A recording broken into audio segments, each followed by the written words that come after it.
ಆತ್ಮೀಯ H16 news ಅರ್ಥಾತ್ ಸೀತಾರಾಮಗೆ ಸ್ವಾಗತ. ನಾನು ನಿಮ್ಮ ಎಂ ಮಲ್ಲಪ್ಪ ಜೋತೋರ್. ಆತ್ಮೀಯರೇ, ಸಿದ್ದರಾಮಯ್ಯರ ಆತ್ಮೀಯ ಗೆಳೆಯ ಜೊತೆಗೆ ರಾಜಕೀಯ ಸಲಹೆಗಾರ, ನೀತಿ ಕಾರ್ಯಕ್ರಮ ಯಾವುದ್ರ ಬಗ್ಗೆ ಒಂದಿಷ್ಟು ಸಲಹೆ ಕೊಡುತ್ತಿರುವಂಥ ಪೋಸ್ಟನ್ನು ನಿರ್ಮಾಣ ಮಾಡಿ BR ಪಾಟೀಲರ ಸಿದ್ದರಾಮಯ್ಯ ನೇಮಿಸಿಕೊಂಡಿದ್ದರು ಅನ್ನೋದು ಈಗಾಗಲೇ ಹಳೆಯ ವಿಷಯ. ಅದು ಈಗ ಹೊಸ ವಿಷಯ ಏನಪ್ಪ ಅಂತಂದ್ರೆ ಅದಕ್ಕೆ ರಾಜೀನಾಮೆ ಕೊಟ್ಟಿದ್ದಾರೆ ಇವರು BR ಪಾಟೀಲರು ಅಂತೇಳಿ ಸುದ್ದಿ.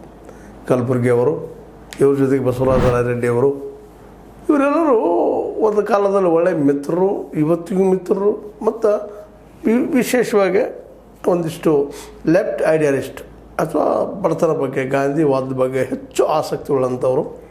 ಉಳಿದ ಇವತ್ತಿನ ರಾಜಕಾರಣ ಕಂಪೇರ್ ಮಾಡಿದಾಗ ಭಾಳಷ್ಟು ತಮ್ಮ ಸಜ್ಜನಿಕೆಯಿಂದ ಹೆಸರುವಾಸಿಯಾದಂಥವ್ರು.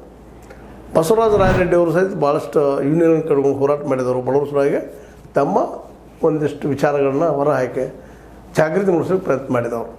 ಹಾಗೆ BR ಪಾಟೀಲರು ಸಹಿತ. BR ಪಾಟೀಲ್ ಭಾಳ ದೊಡ್ಡ ಹೆಸರದು ಕಲಬುರಗಿ ಏರಿಯಾದಲ್ಲ. ಮತ್ತು ಹೀಗಾಗಿ ಇವರ ಮತ್ತು ಖರ್ಗೆ ಅವ್ರ ಮಧ್ಯದಲ್ಲಿ ಮೊದಲಿನ ಸ್ವಲ್ಪ ತಿಕ್ಕಾಟ ಇದ್ದಿದ್ದೇನೆ. ಖರ್ಗೆ ಅವರಂತೆ ಮೊದಲಿಂದರೂ ಇಂದಿರಾ ಗಾಂಧಿಯವರ ಒಂದು ಪ್ರಭಾವಕ್ಕೆ ಒಳಗಾಗಿಯೋ ಅಥವಾ ಅವರ ಜೊತೆಗೆ ಇದ್ದುಕೊಂಡು ಇವರು ಧರ್ಮಸಿಂಗ್ ಅವರು ಬೆಳೆದು ಬಂದಂಥವ್ರು. ಆದರೆ ಇವರು ಆ ರೀತಿ ಅಲ್ಲ, ಸಮಾಜವಾದಿ ನೆಲೆಗಟ್ಟಿನಲ್ಲ ತಮ್ಮನ್ನು ತಾವು ಗುರುತಿಸಿಕೊಂಡ ಜನರೊಂದಿಗೆ ಬೆರಿತಾ ಬಂದಂಥವ್ರು. ಖರ್ಗೆ ಅವರು ಅಧಿಕಾರದೊಂದಿಗೆ ಬೆರಿತಾ ಬಂದಂಥವ್ರು. ಅವರು ಇಲ್ಲಂತಲ್ಲ, ನೋವು ಉಂಡಿದ್ದಾರೆ ಇಲ್ಲಂತಲ್ಲ, ಬಟ್ ಆದರೆ ಭಾಳಷ್ಟು ನಮ್ಮ ಜೀವನವನ್ನು ಅಧಿಕಾರದಲ್ಲಿ ಕಳ್ಕೊಂಡಂಥವ್ರು.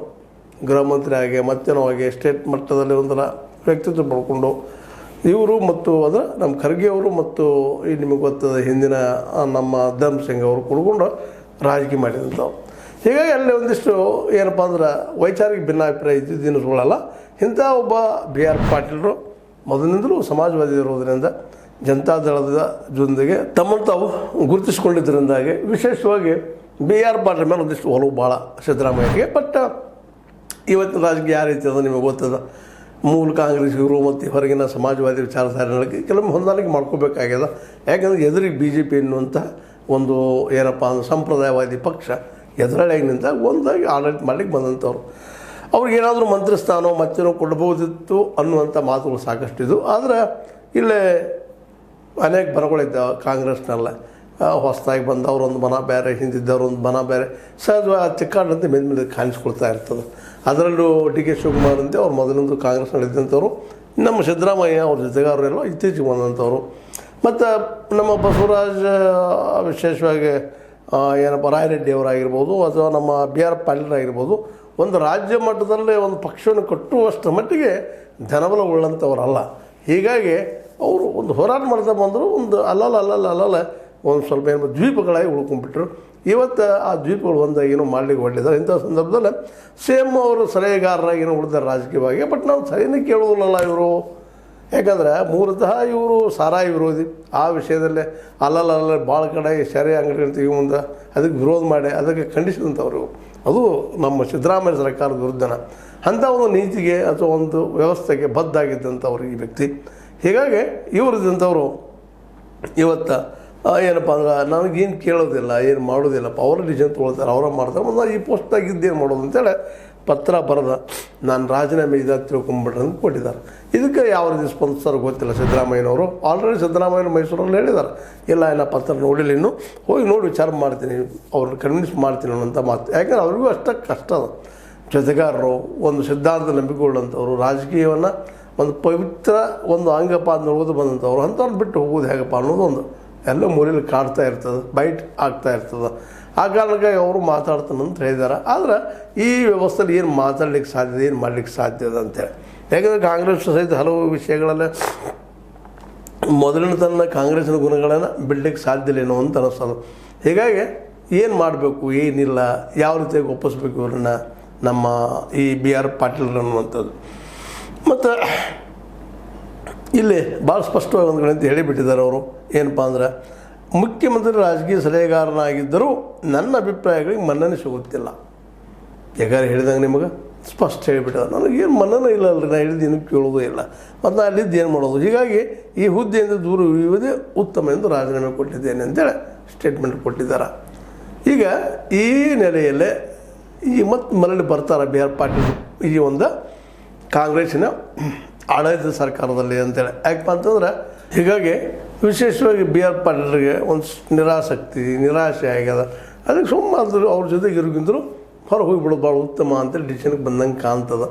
ಬಟ್ ಇದು 2 ದಿವಸ ನಡಿಬೋದು ಅಂತೇಳಿ ಈಗಾಗಲೇ ನಿಮ್ಗೆ ಹೇಳಿದಂಗೆ ಇದು ಮೋಸ್ಟ್ಲಿ ಸಿದ್ದರಾಮಯ್ಯನವ್ರು ಬಂದವ್ರನ್ನ ಕನ್ವಿನ್ಸ್ ಮಾಡಲೂಬೋದು.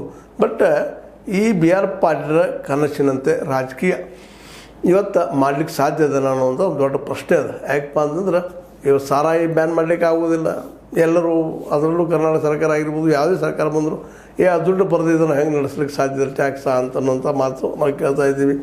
ಹೀಗಾಗಿ ಅನೇಕ ಒಂದು ಆದರ್ಶದ ರಾಜಕೀಯ ನಮ್ಮ ಬಿ ಆರ್ ಪಾಟೀಲ್ ಇವತ್ತು ಸಾಧ್ಯ ಆಗುವಂಥದ್ದು ಭಾಳ ಕಡಿಮೆ ಅದ. ಅದೇ ರೀತಿ ಬಸವರಾಜ ರಾಯರೆಡ್ಡಿ ಅವರು ಸಹ ಅದೇ ರೀತಿ ಅದ. ಬಸವರಾಜ ಬೊಮ್ಮಾಯಿಯವ್ರನ್ನ ಹೊಂದಾಣಿಕೆ ಹಾಕ್ಕೊಂಡ್ರು ಏನೋ ಮಾಡಿದ್ರು ಬೇರೆ.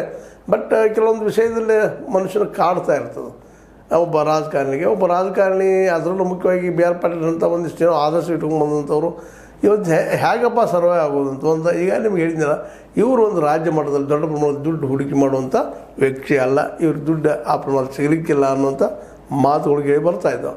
ಅಂದ್ರೆ ಈ ಹಣವಂತ ರಾಜಕಾರಣಿ ಇವರಲ್ಲ ಅಂತೇಳಿ. ಅದಕ್ಕಾಗಿ ಇವರಿಗೆ ಮಿನಿಸ್ಟರ್ಶಿಪ್ ಕೊಡೋದಕ್ಕೆ ಏನಾದರೂ ದುಡ್ಡು ಹಾಕೋದು ಮಾಡೋದು ಬಂದಾಗಿಲ್ಲಪ್ಪ ಅನ್ನೋಂಥ ಪ್ರಸಂಗಕ್ಕೆ ಪಾಪ ಕೊಟ್ಟಿಲ್ಲೋ ಏನೋ, ಯಾರಿಗೂ ಗೊತ್ತು ಏನಿಲ್ಲ ಯಾವ ಇತಿಹಾಸದಲ್ಲೇ. ಬಟ್ ಬಿ ಆರ್ ಪಾಟೀಲ್ ಮಾತ್ರ ಈ ಒಂದು ನೆಲೆಯಲ್ಲಿ ಇವತ್ತೇನು ರಾಜೀನಾಮೆ ಕೊಟ್ಟಿದ್ದಾರೆ ಅದು ಮಾತ್ರ ಕಾಂಗ್ರೆಸ್ಸಿಗೆ ಒಂದು ಸ್ವಲ್ಪ ತೊಂದರೆ ಕೊಡ್ತದೆ. ಬಟ್ ಬಿ ಆರ್ ಪಾಟೀಲರು ಕಾಂಗ್ರೆಸ್ಸಿಗೆ ಪೆಟ್ಟು ಕೊಡುವಷ್ಟು ಮುಂದುವರಿತಾರೆ ಅಂತ ನಮಗೇನು ಅನಿಸಿಲ್ಲ. ಮತ್ತು ಈಗೇನಾಗ್ತದೋ ಮಾತುಗಳು ಏನೋ ಕೇಳ್ತಾ ಇದ್ದಾವೆ.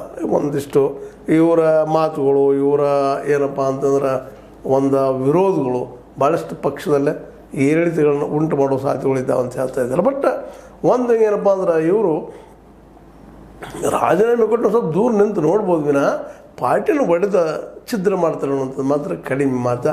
ಯಾಕಂದರೆ ಅವರು ಮೂಲತಃ ಈಗ ನೋಡಿರಿ ಕರ್ನಾಟಕದಲ್ಲಂತೂ ಇವರು 2 ಪಕ್ಷ ಇದ್ದಂಗೆ, ಒಂದು ಕಡೆ BJP, ಇನ್ನೊಂದು ಕಡೆ ಕಾಂಗ್ರೆಸ್.